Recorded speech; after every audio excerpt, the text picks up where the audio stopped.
Thank you. Welcome to the Children's Cause Advocacy webinar. Thanks for all of you for attending. My name is George Dahlman, and I'll be your host today. This is a continuing series of webinars this year that Children's Cause is hosting to inform and empower patients and families who are going through the struggles of childhood cancer diagnosis and survivorship. This is the first of our webinars, actually, for those enrolled in the Kids Action Network, and that's intended for those who actively want to champion the mission of childhood cancer with policymakers. We all know that the struggles through childhood cancer, through the different continuum of the childhood cancer journey, has a lot of different aspects and challenges to it. And today's webinar is intended to offer some examples of patient advocacy and models for those who want to improve the environments for our kids and other young people with cancer. Before we start, I wanted to go over a few housekeeping pieces. Today's call is being recorded and it'll be available on our website at childrenscause.org. Though we have a format and a framework for the presentation with some slides, it's intended to be informational and conversational, so we hope to have a good, robust conversation. During the course of the webinar, everybody's on mute, but we encourage you to submit some questions on the right-hand side of your screen in the boxes there. And we're counting on reserving some time at the end of this to accommodate those. You'll find some handouts there that are on the right. We weren't able to put in all that were provided, but if you're interested in any other information from any of the three speakers, then I have quite a bit more that I'm happy to provide. Just let me know. And at the end of the webinar, there's going to be a survey. So if you could please just fill that out, take a few minutes and make any suggestions that you have about it, about reaction to this or ideas for future webinars. Anyway, this is intended to offer some instruction for different people who are involved in aspects of the childhood cancer journey. Everybody who's gone through this has different sets of challenges. Either it's accessing the treatments or the financial issues or education, employment, your personal relationships, or those of your families. And frequently in the public policy world, we see these on the national level, and we've all been part of the childhood cancer advocacy scene on federal issues, but sometimes the issues that affect our kids are best dealt with a little closer to home at the state and local level. And that's where personal activism really comes into play.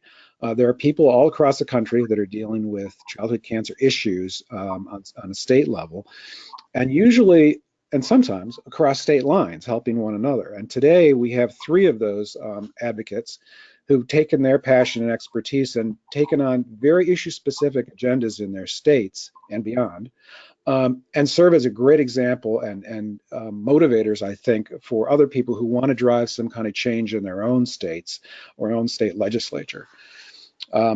We have with us, let me see, make sure I got this right. There we go.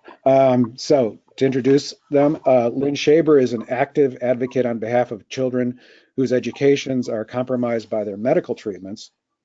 When her daughter Peyton was diagnosed with cancer, Lynn took up the issue with the Maryland legislature and got Peyton's Law passed, providing grants for remote learning for children with serious medical conditions. And Lynn is now spearheading this effort in other states.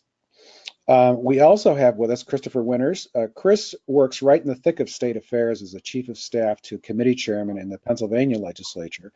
And he's used that expertise and his own personal experience as a father of a patient to craft legislation that provides funding for childhood cancer research institutions in his state. And he took that to another level, also founding a network of activists, the National Children's Cancer Consortium, which are other advocates working on these issues in the state capitals. And then we also have Joyce Reinecke, who is one of the more prominent leaders in the patient advocacy community. Joyce is the executive director of the Fertility Preservation Alliance, working to make sure that patients and physicians are informed on the options and availability preserving their fertility before treatment, and making sure that they're covered. Thank you again, all of you, for taking the time today. I'd like to start with Lynn and ask if you could tell us something about how you started this whole process. And obviously, we know what motivated you, but how did you latch on to this one, and how did you go through the process? Well, yeah, I think, for a lot of us, it's really the needs of our child at the time. And what initially got me going was really trying to find someone the state of Maryland, to get the access that my child needed for the technologies to go to school remotely. But then once I saw how amazing it was for her, and I was continuing to go to the hospital with her and seeing other children exactly, undergoing treatments as she was, I thought, well, I can't stop here, because if my child can really benefit from this technology, I know that there are thousands and countless of other children who should have access to these same technologies. So fortunately, I have a really big mouth, and I just started at the top. My grandfather always said the squeaky wheel gets the grease. And I thought, all right, how high can I go? Where can I start? So I started with the governor, and I wrote to him. And if any of you know that Governor Hogan also is a cancer survivor, he was undergoing treatment at the same time my daughter was. So it was really kind of a good ear to connect to, because he really understood what it meant, what was going through my daughter's experience being treated for cancer. But unfortunately, the governors, it's really hard to get in with the governor. You can't just call them up and say, hey, I've got this great idea. So I wrote to basically every person I could find online who had used these technologies in every other state, trying to figure out what they did to get these technologies for their students. And most of the times it wasn't parents, but it was people in school boards or technology directors in various school districts.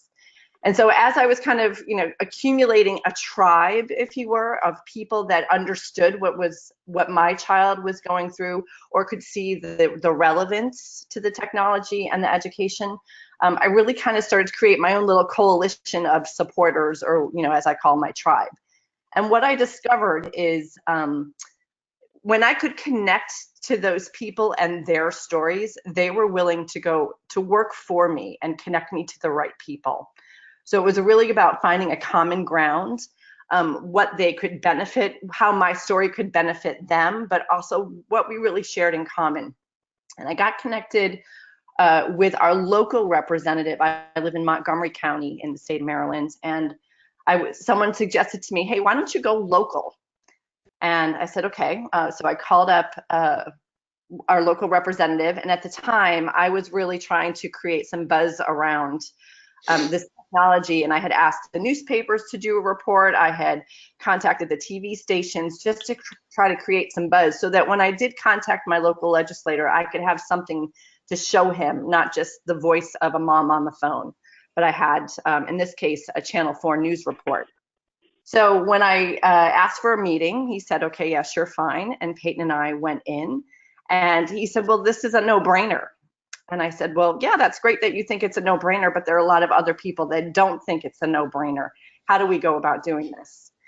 And through meeting him at the local level, I really started to kind of climb up the ladder, if you will, of the different types of people that you needed to, the people in power, the people that ultimately make these decisions and can get your bill in front of someone. But one thing that I want to kind of stress is what I was creating. If you go where it says how to create legislation, I was really creating a new standard for a way of doing things, because previously this wasn't common practice. So in identifying how I wanted the bill to be formed, I was really kind of going through, all right, what was it that I was really trying to do? What was this new standard, in my case, in education and the use of technology in homebound children? And so then as we started talking about what this bill would look like, it dawned on me that there's more than just cancer kids that can be positively affected by it. And the broader that I could open the scope of the potential impact, the more that it was going to affect more of the population, and the more likely that these legislators were going to get on my bandwagon, if you will, and try to promote my bill.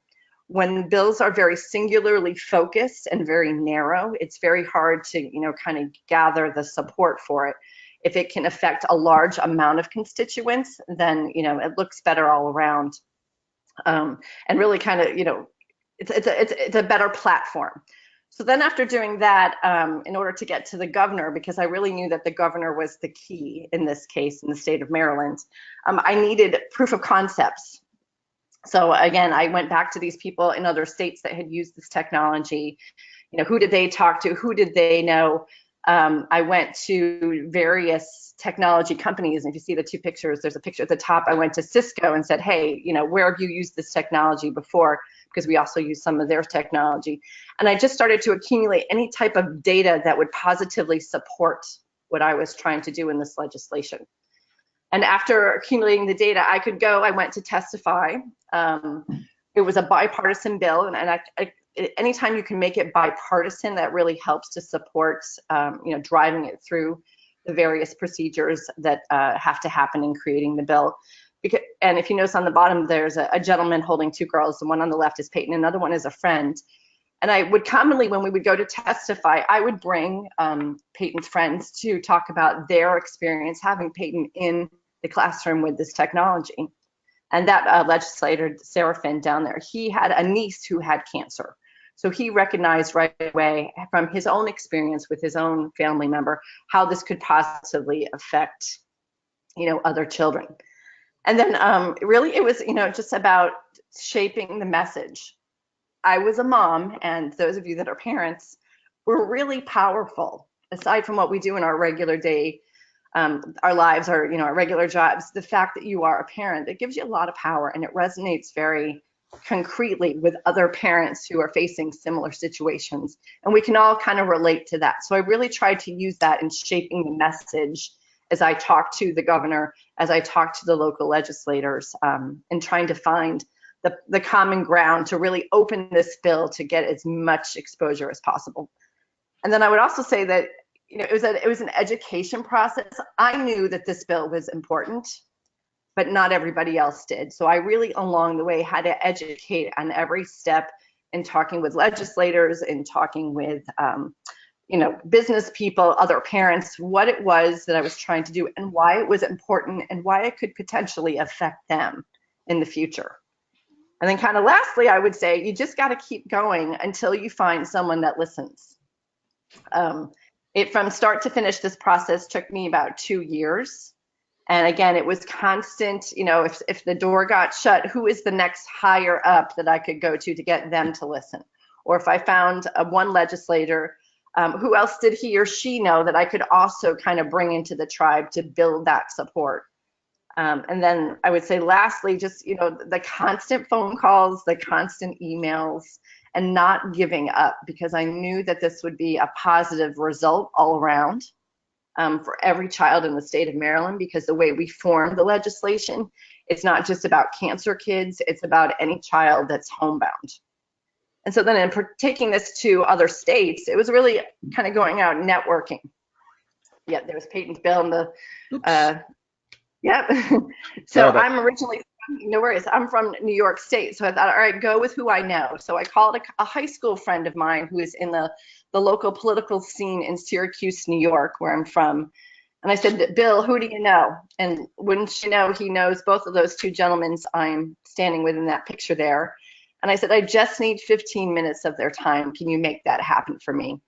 And he said, well, if you've got about $200,000, we can make it work. And I said, what do you mean $200,000? He said, well, you got to get corporate funding, and, you know, New York State, it's not like Maryland. And I said, well, this can't be how it works. So I got a hold of Senator Valesky's assistant, and turns out that he is also a father. And I said, Justin, this is my story. Could you possibly relate to this as a dad? And he said, yeah, I can see how this is important. And that's where it really took off in the state of New York. When we got up to New York, they had already formed the bill. So I basically gave my little spiel to those two gentlemen in that picture. But because of the proof of concept, the fact that it had already been passed in the state of Maryland, other states were talking about it, New York immediately recognized that this was a really powerfully impactful bill for their constituents and their families. And so after I delivered my little spiel, they presented me with an already written bill. And so as I go forward looking at other states, it's networking. Who do I know in those states? College roommates. My husband has a friend whose father is a senator in North Carolina, so he is helping me with the bill down there. So again, it's really that kind of, checking your own network, and you'd really be surprised who can help you get through the whole process within your own network. And oftentimes you don't know who other people know until you ask. So yeah, so that's it in a nutshell. That's great. That's great. Thank you, Lynn. Yeah, I'm intrigued with that one slide that you have where you have all these different steps. And I think it's so often, and I'm one of them, put together these guides of how to be more successful advocates. And you basically put it in a nutshell in one slide. So that's pretty helpful. We can move on to Chris. Chris Winters, you've led a charge for just raising money for research in your state, and I think you've got several bills you were working on there. Could you tell us something about the experience that you had? That obviously you have the background and expertise in this, but how you got your bills started, and what the status was, and what you can pass on to other people that would help them. Absolutely, George. Thank you for having me. NC3 came out of the idea and concept that we were looking around and realized that we were seeing here in Pennsylvania that we have over 500 organizations in the state of Pennsylvania that are doing some sort of effort for pediatric cancer, whether or not they're assisting families. They're doing two of the biggest being obviously Four Diamonds and Alex's Lemonade Stand. And the incredible work they do with their families, we also were looking at the fact that we had 3 of the world-class institutions in our borders. And then conversing with friends that we've made connections with over the last couple of years throughout the country in the pediatric cancer community, one of the things that came to light was that while we have voices in Washington and we have strength in Washington with numbers, in our local states, a lot of the organizations are focusing more on the families. So what NC3 came about doing was to basically become, in essence, a lobbying arm of the pediatric cancer community. And it brought together people from throughout the country as the board of directors. And one of the first things we decided we were going to try to do was we were going to try to make those attempts in Pennsylvania. And we had 4 bills that we drafted, plus a couple resolutions. And those bills were specifically to fund pediatric cancer in Pennsylvania at our research institutions that are doing pediatric cancer research, mainly being CHOP in Philadelphia, Penn State Hershey, and UPMC in Pittsburgh, as well as in the Abrahamson Cancer Center in Philadelphia, working with CHOP. Before I go any further, one of the things I want to say to Lynn is Lynn's slide was amazing, and Lynn, I will tell you that I will be more than happy to work with you, and I will check with my board, but I'm pretty sure we're all going to be in agreement that your legislation is something that we should be lobbying to help you with. So we will use our connections in other states, including our friends in Carolina, because I heard you mention them, as well as multiple friends I have in New York State. Anything you need, NC3 will be more than happy to assist you in those efforts. Excellent. Thank you. I appreciate that. And I did pull up your bill. Lynn, I did pull up your bill to see where we are. And the bad thing about it is what we got 9 days of session left in Pennsylvania before we go to sign and die. So we should talk later. Okay, we will. But one of the things that I wanted to bring up was when we looked at the political world of Pennsylvania, Pennsylvania's political world is something that a lot of pediatric cancer families, advocates, stakeholders don't have time to deal with. So luckily, me being in Pennsylvania, I'm a little more familiar with the inner track of both parties and some of the regional concepts and issues that are going on. So we adapted to those issues. And one of the things that we talked about doing was that, to follow up with what Lynn was saying, is we found our champions. We went after, we got our first champion, Representative Calderone, who we were able to get Act 39 approved last year, which basically establishes a checkoff box on our Pennsylvania income tax returns that people can contribute as small as $5 or as much as they want to the Pennsylvania Pediatric Cancer Research Fund. It is a locked out fund that nobody can, if they have a budget snafu in Harrisburg, they can't go then and try to pull the money out to fix their budget. It is a locked fund. You have to be certified in pediatric cancer research by the Department of Health in Pennsylvania to get that. That legislation is now currently sitting in the legislatures of 18 state legislatures across the state that NC3 has reached out to. But we wanted to continue our operations in Pennsylvania, make sure we learn from our experiences here first before we continue to branch out. The next piece we have is the one that we just very happily got through last week, which was Senate Bill 1091. But what we did with our bills is we had our champions. But when we ended up having an issue with a champion on one of our bills earlier this year, we immediately went out and found the next champion. And in doing so, we built a coalition that was bipartisan, bicameral in the state of Pennsylvania, that we were able to get a bill through in a matter of a very short amount of time compared to what bills normally take in Pennsylvania. And it was bringing on people like Sarah Weinhold. Sarah Weinhold is the mother of a young lady we named Never Stopping Me Noel. We nicknamed her Wilms tumor survivor. That family has had all sorts of issues. But I will tell you that any time I've called Sarah and said, Sarah, I need you in Harrisburg. I need you to go see Senator so-and-so. I need you to go see Representative so-and-so. NC3 needs you to go to this function. Sarah would find the time and the energy and the effort to put aside what she was dealing with her child. And sometimes she took Noel with her. Sometimes she didn't. Jen Kratzer, same way. And they were literally the force, the allies, the teammates that helped us get through. And then, of course, we worked out relationships with the stakeholders. So we had a relationship with CHOP and their government affairs people. We had a relationship with UPMC out of Pittsburgh and their affairs people. We had relationships with the Emily Whitehead Foundation, who everybody knows that's the T-cell therapy. Emily was the success story of the T-cell therapy that just got FDA approval. We developed those cooperative relationships, and those kind of relationships is what enabled us to get this legislation and to get not one bill, but two bills through the Pennsylvania state legislator on the governor's desk in less than 9 months. And it wasn't a tremendous amount of fanfare. It was literally just finding your champions, going into the Capitol and understanding that if you had one roadblock here, you were going to have to figure out a way around that roadblock to make your legislation a priority and, in Lynn's words, a no-brainer to anybody who's looking at it saying, why is this not moving?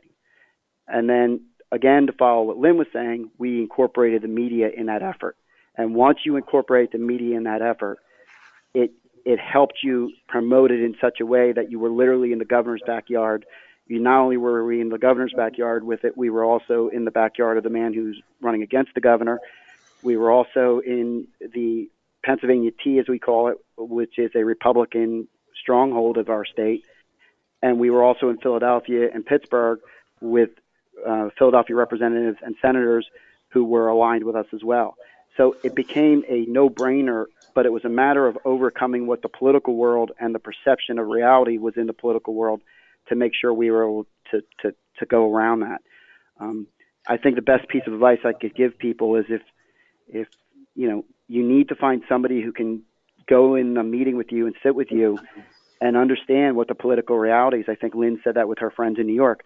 But if you can find that person or that individual who can go into a meeting with you, sit in the background, not say a word, and be able to determine who's doing this.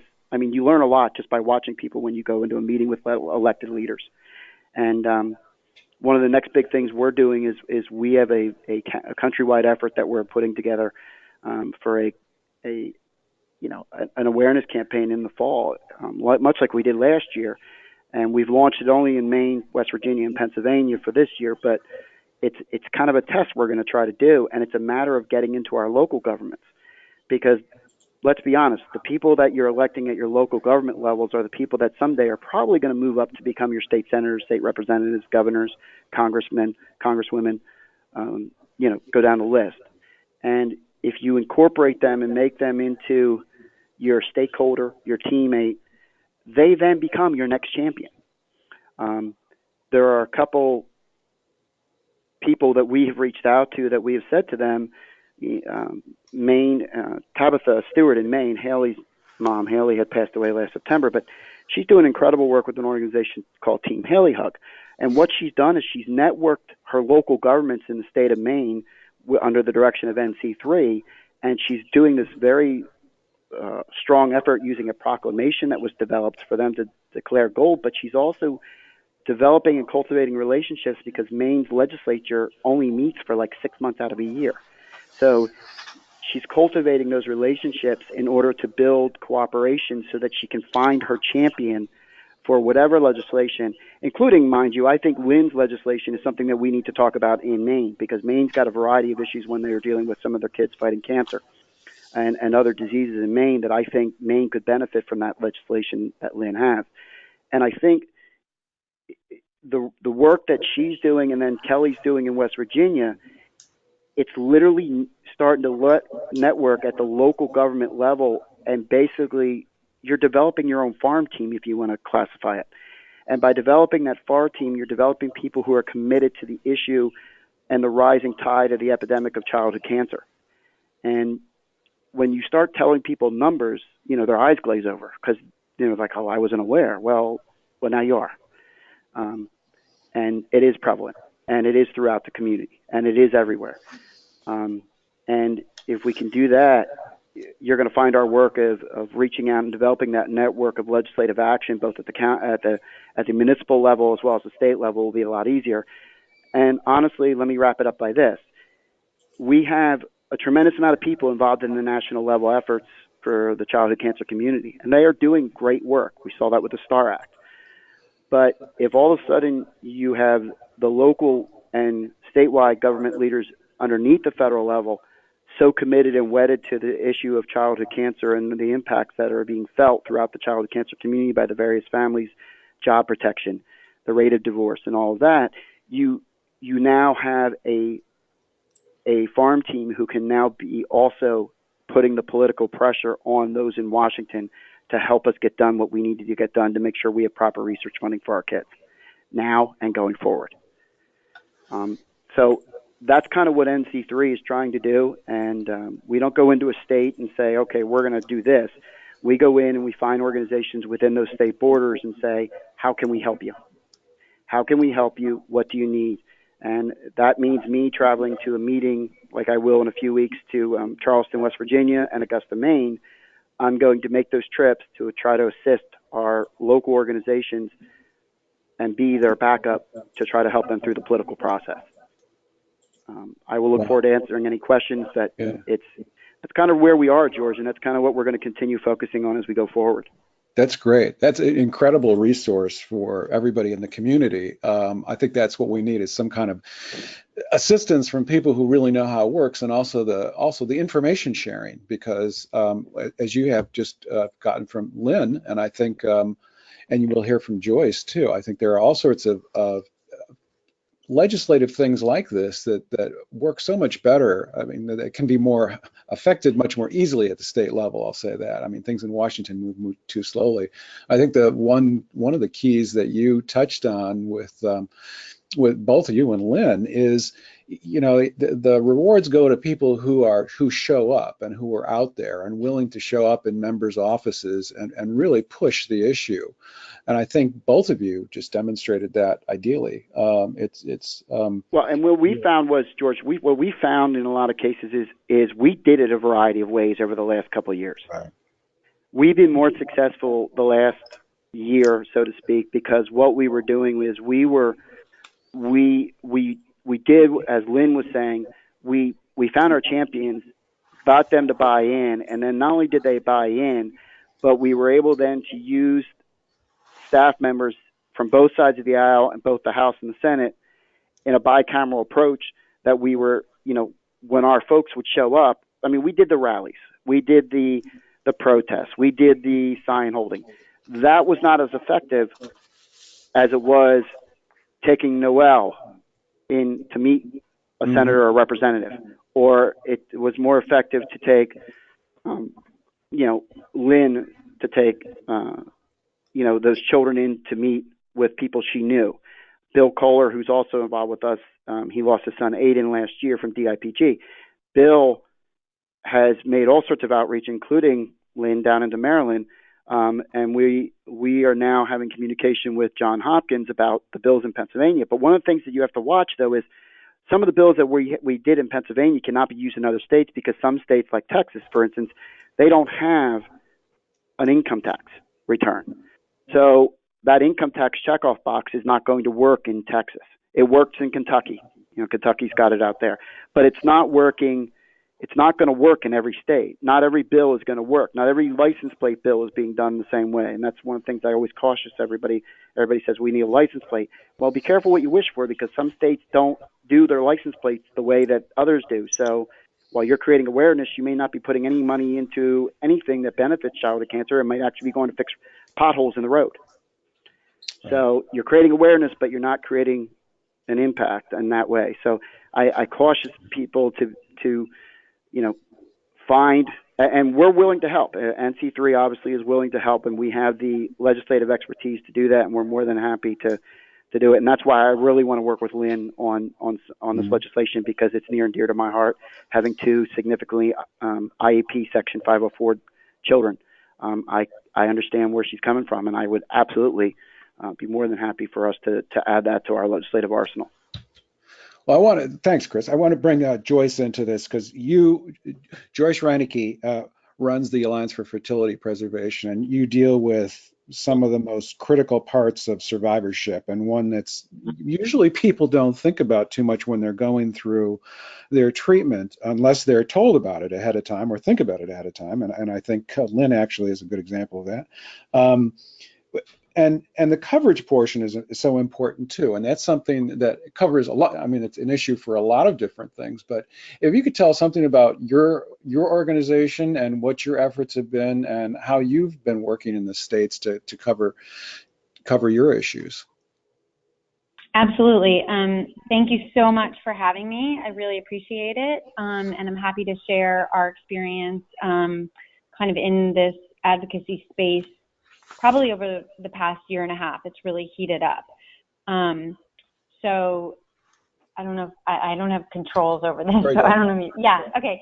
So just our organization, first and foremost, is a 501c3 organization, and so we really, our focus initially and really even today is not so much on advocacy work and legislation per se. It's really to get information and resources out to cancer patients about fertility challenges and reproductive challenges that they may have as a result of their treatment.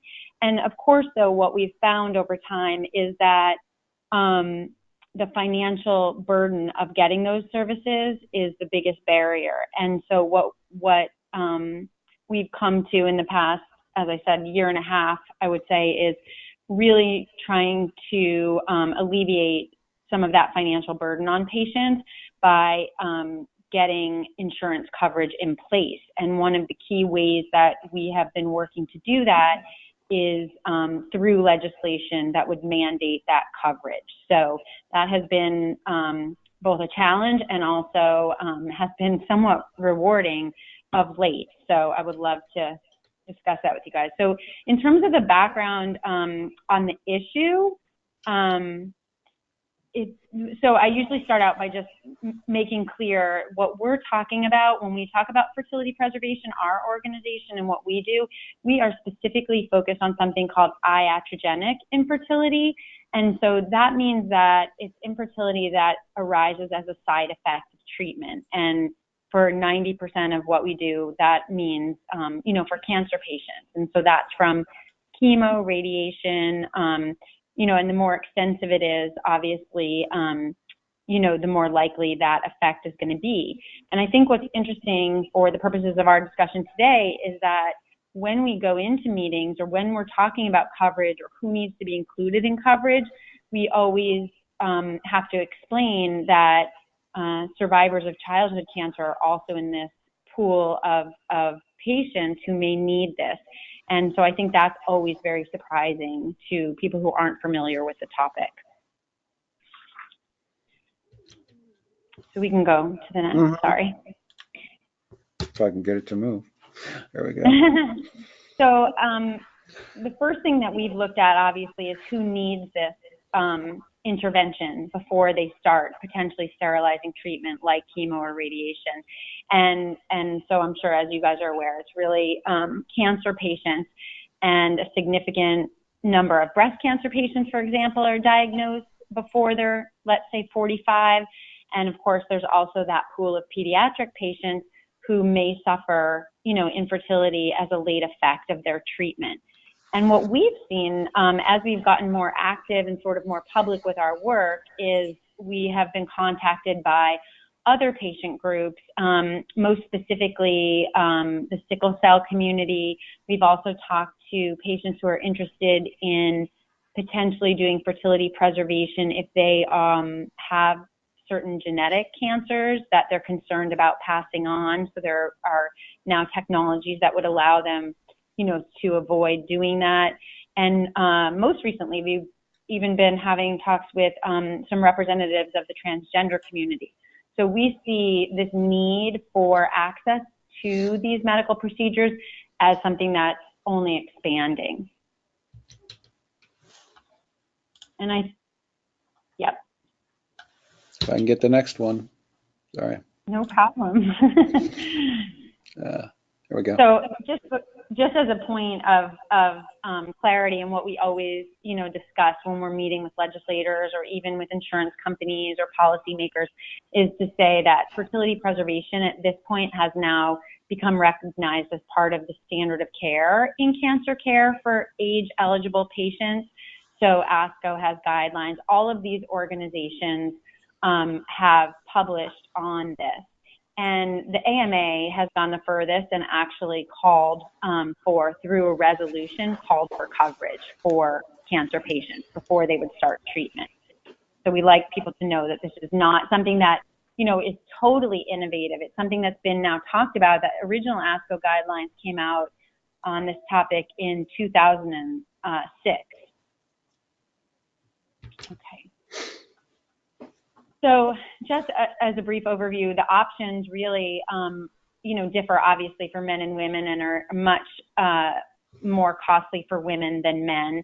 Men typically can sperm bank, and, even though that's relatively inexpensive, it's still probably, in giving a few samples and testing and all that, will run about $1,000. And of course, for pediatric patients or for adolescent patients who are able to do this, I should say, they are also looking at long-term costs of storing that material, until they would reach an age where they would, be interested in using it. For women, the standard technology now is really egg freezing. And so obviously, like when we talk to, younger patients, if they're post-pubertal girls, they can do egg freezing now, which is was a big breakthrough, and in 2012 was recognized in the reproductive medicine community as something that now is standard.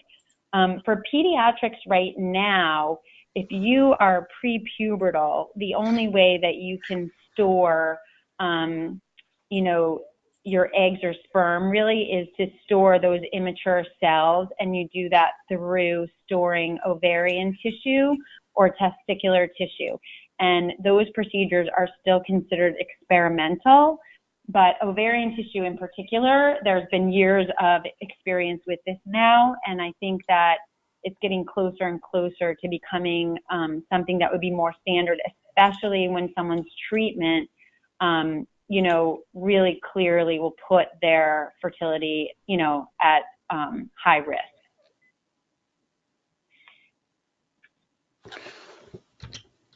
And get the next one. No problem. There we go. And this is just to give an overview. So this is really what the patients that we are, trying to serve are up against all the time. And these costs are exceedingly high. And as everyone on the call, knows and understands, I mean, these diagnoses come, completely out of the blue typically. And you have really often sometimes just a matter of days or maybe if you're lucky, a couple of weeks where you could have the opportunity, to do an intervention like this before you would start your active cancer treatment.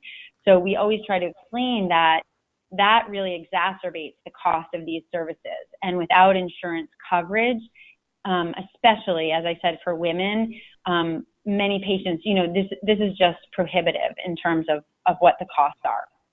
So what we've been doing lately, is moving, instead of just talking about this and getting information to patients and to oncology providers about, the need for these services, is really being more active about advocating and seeking coverage. And we've really tried to look at this through, a variety of different paths and not just legislative, because as you've heard today, I mean, like going through and pushing for legislation, especially on a state-by-state basis, is really time-consuming and costly and difficult. And sometimes politically, these challenges, some of the challenges we've had of late, are not overcomeable. So anyway, we have been working on alternatives as well as legislation in terms of meeting with private insurers, and we've banded together with other nonprofit patient groups, to try to get the word out and demand these kinds of coverages. Medical societies, as I said, have published guidelines. There have been a lot of articles lately calling for this coverage.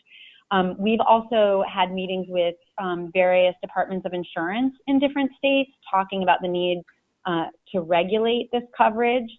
And then I guess what we'll touch upon in a little bit more detail is the legislation and the bills that we have worked together with different groups to introduce in the past year and a half. Mm-hmm. There we go. So to move forward, legislatively, we, along with Stupid Cancer and an infertility organization called Resolve, we tried to bring together a coalition of all different interested parties from, across different cancer nonprofits, from some academic, cancer centers, and even there have been some industry participants who have underwritten some of these efforts. We really have brought these groups together, and we've identified, what is it that your constituents, your patients that you're serving need or feel is lacking in, in terms of fertility. And of course, this coverage issue is what rose to the top. And so we have tried to, as a coalition, work together to not reinvent the wheel, right? And not duplicate efforts, and kind of pool our efforts, pool our knowledge, and identify.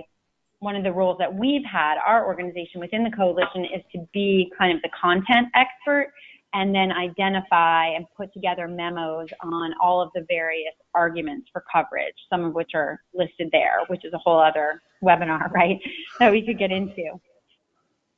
But I think that coalition model has been really successful. And this is one of our successes that I'd like to highlight, and it's just coincidental, I think, that we were in Maryland, although we were really pleased. Both of those chambers were Democratic, and we had a lot of support. And even though the governor was a Republican, and we've had some pushback, which you can imagine maybe in the realm of reproductive medicine when we're talking about some of these, technologies, there's been some pushback, and pushback, of course, from insurers on cost. But Governor Hogan, as you heard earlier from Lynn, he himself is a cancer survivor and was supportive. And so we were really thankful. And this is actually a picture of some of our coalition members and the people who worked on the ground in Maryland to get the fertility preservation legislation passed there with the governor at our bill signing. So this bill, some of the bills that we've worked on are parts of bigger bills to get infertility coverage broadly, where fertility preservation is just, called out specifically and is one piece. And some of the bills, like the bill in Maryland, was just about fertility preservation really for cancer patients. And so, again, we worked within our coalition, and more specifically and more narrowly, we worked with the Ullman Fund and Shady Grove Fertility and some folks who were really deeply embedded and very active in Maryland and known to various legislators. And I think you heard from both of the previous speakers about the importance of those kinds of ties and relationships locally. And so we've really seen that state to state. I mean, the representatives and the senators within the state, they really want to meet with their own constituents. They really, were interested in working with, for instance, the Ullman Fund, who has navigators in major cancer centers in Maryland and has a presence there. So that was really helpful, and it's helped us as we look at other states to identify what other groups are already there, who we can partner with, where we can, again, serve as the content expert, but they have the relationships, and they were able to identify appropriate sponsors, who were cancer champions already, or were on the, best committees to actually get the legislation moved forward. And this map is just to show you in the past year and a half. So from 2017 to now, there were 15 states that had legislation that included or would include fertility preservation coverage for cancer patients. And so a lot of those, did not succeed, but some of them are still active. The sessions are kind of going out. We'll be going tomorrow to Illinois to try to shore up support from the governor there for a bill that passed the legislature there this session. So hopefully we'll be able to announce that as a success sometime soon. But it's really been a snowball across the country of late. And the only other thing I wanted to touch on was something I mentioned earlier about alternative approaches for advocacy. We have been in California, we sort of got the word that politically a fertility preservation mandate wasn't going to be viable there. And in fact, the governor there had vetoed that type of legislation in 2013 after it did pass both chambers. So that was pretty disappointing. And so for a variety of reasons, we were told he would not be willing to sign an insurance healthcare mandate.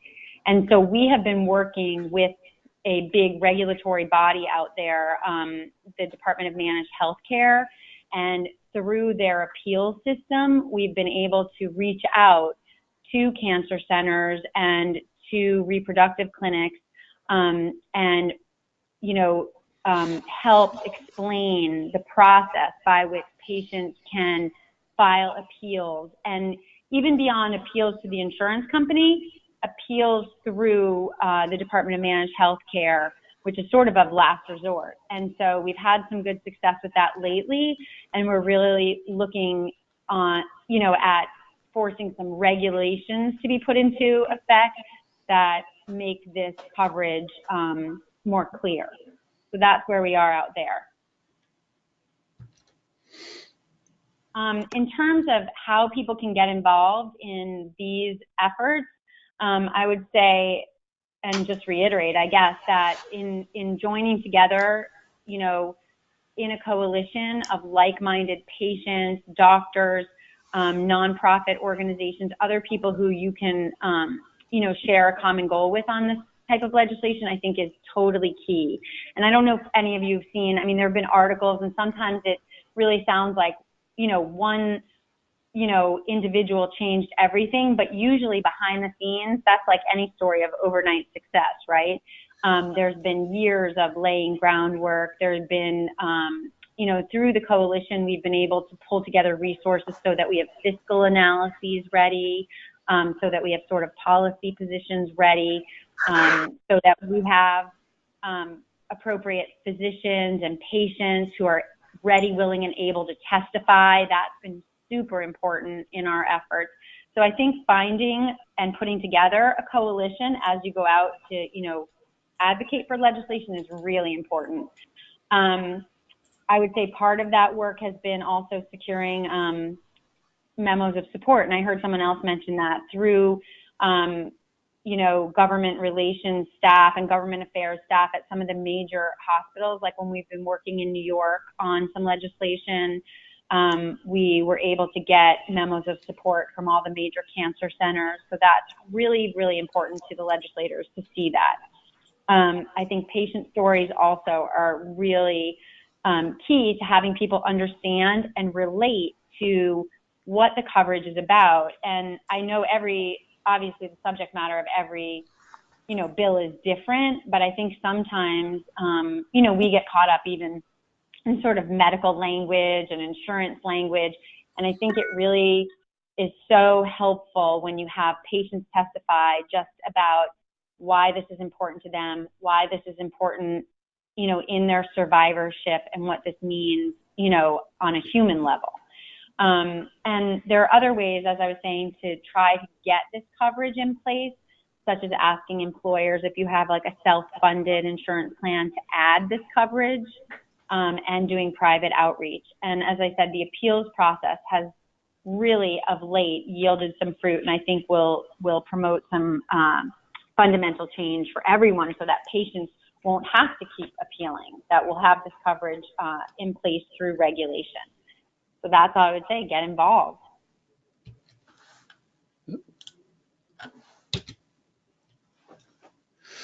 Thank you, Joyce. It was great. I think we'll open it up for some questions right now. We have one that's been posted, and I think this goes beyond just the question this attendee had, but for any speaker, how can student organizations at universities be effective advocates for this cause? And I'd say that's probably broader than that, more than just students at universities, but other people as well. Do each of you have some ideas of how you would do that? Yeah, George, if I can jump in on that. So one of my regular job, when I'm not doing this, I teach at a university locally here in Maryland. And I went to one of our community colleges nearby where I work, and I said, I'd like to address your education students and let them know about this bill and what's its intention and how it's going to affect them as teachers in the future. And I've been doing this now this is at Frederick Community College in Frederick, Maryland, for a couple of semesters. And this past semester, I had a student come up to me, and she's writing her thesis on Peyton's bill. Because as the next generation of teachers, this directly impacts her. And we forget as adults that passing this information on, what we've accomplished or what we've tried to accomplish, is really very inspirational. And what we struggle to create as the new standard is really just going to be old hat for this next generation. But if we don't impart that information to them and get them actively involved at the ground roots, we're leaving out a huge support system, because they're the ones that are going to take what we've done to the next level. Exactly. Right. If I can jump in, I think I agree with her completely, and I think here in Pennsylvania we have a lot of diamonds in the rough in Pennsylvania. But I think one of the great assets we have is Penn State University, and the Four Diamonds Fund in cooperation with Thon, and what Thon pulls together, those students not only at the main campus but then all the satellite campuses have become very vocal advocates. Here where I live in Berks County, Pennsylvania, we have the Berks campus, and that organization, every time we've called them and said, hey, I need somebody to put something together, I need a spreadsheet put together, something simple. One of those students has stepped up and said, sure, I'll do it. I need somebody to help get a family up for treatment. They've made a road trip out of it and gotten the family up to Penn State Hershey for treatment. They buy in. And when they leave, I now have students who have now graduated from Penn State, whatever campus it may be, now coming back saying, what can I do to become more involved where I'm at? I'm now working in New York. What can I do? I'm working in Washington. What can I do? The neatest one I got was one from a engineering student that graduated from Penn State campus in Berks County and is now working on a mineral deposit in North Dakota. And he has been volunteering at a community hospital, and he literally is taking what he learned from being in Thon and participating with children's cancer and using it up there to educate people in public. And he constantly sends and says, Chris, can you send me more info? Can you send me this? Can you send me that? And I now have put him in touch with other organizations out of Washington to help. And George, that's somebody I may want to connect you with in the future. Absolutely. But I think those children that are now children and young adults are going to change how pediatric cancer is viewed, funded, and advocated for in the future. And I think what's happened in Maryland at that campus, as well as what's happening in Pennsylvania, is helping at campuses across the country. Thanks. Joyce? And if I could jump in? Oh, sorry. Yeah. This is Joyce. I just had a specific example, and it was actually someone who was in medical school, and she herself was a survivor who had been diagnosed at 15 and now is in med school. And it's such a great story because, you know, then it changed her life, obviously. And she did do fertility preservation, and now she's in medical school and she's training to be a pediatric oncologist. And so she took this on, and she's at Upstate, I guess, Medical College near Syracuse in New York. And so when we were working on legislation in New York, I mean, it's similar to what, you know, everyone's just been saying, but she kind of rallied her fellow med students, and she has presented on this topic and let them know about the bill. And so she got patients involved, and there was actually a lobby day. And so there were a bunch of you know, basically medical students who came and then were able to speak to this. And so it was really kind of inspiring to me that this would be the next generation of oncologists, right, who are getting involved in advocating for their patients. That's interesting. And that happens so often. We also have somebody here that we've been supporting who is a pediatric cancer survivor who is now training to be a pediatric oncologist at GW. So this is I'll have to check with her and see how she's doing. But that's it's inspiring to see that, and it helps our community so much. But what's also been inspiring to me is also working with the three of you and finding out you have so much common ground and so much willingness to help one another in your mutual campaigns, and so many common experiences too. Unfortunately, we're just about out of time, unless I don't see any other questions out there. And that's about it for the webinar today. But I just want to take a moment to again thank Lynn, Chris, and Joyce for helping out with this. This is a continuing effort to try to make sure that the rest of our community knows and has access to a lot of the resources that are available out there. And I think I want to just mention, if I could, for Children's Cause, we have a Kids Action Network, and it's just an ability for people to sign up to be active advocates and to steer them, if this is their interest, to Lynn or to Chris or Joyce, if that is their interest, and to help out where we can. We provide information about what's going on in Washington, and we're happy to provide direction to people who are working in the states, like our speakers.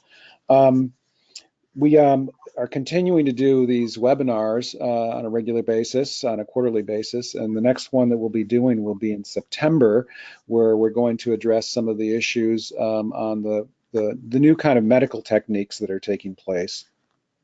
In the meantime, if you'd like any other information or support for any of your own efforts, please let us know. You can access a lot of our toolkit, our advocacy toolkit, and tips and strategies on advocacy on our website.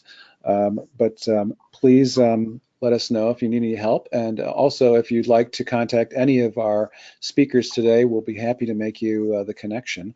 But again, thank you so much for joining us today, and keep up the fight. Take care. Thanks all. Thank you. Thank you. Thank you. Thanks.